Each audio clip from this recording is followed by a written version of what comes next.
Karibu, leo tunakuletea Horno Fungus, kiuatilifu bora cha kuzuia na kutibu magonjwa ya kuvu ama fungus yanayoathiri mazao muhimu ya kilimo. Inasaidia mimea kubaki na afya njema na kuongeza mavuno. Ina viambata vikuu viwili, trifloxystrobin na tebuconazole. Hivi hufanya kazi kwa pamoja ili kuzuia na kuangamiza fungus wanaosababisha magonjwa ya mimea. Mazao yanayofaa kutumia na bidhaa hii: mpunga, maharage, viazi vitamu. Na wakati muhimu wa kutumia bidhaa hii ni wakati ambapo unaona dalili za kwanza za ugonjwa ndani ya mazao yako. Pia unaweza kutumia kama kinga kabla ya mashambulizi makali, hasa msimu wa mvua au unyevunyevu mwingi.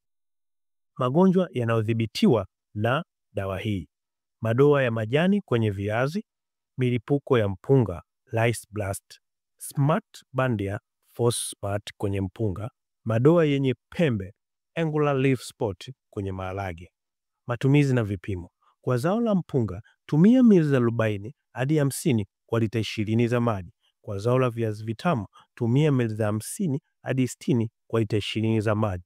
Kwa zao la maharage tumia mililita 45 hadi mililita 55 kwa lita 20 za maji.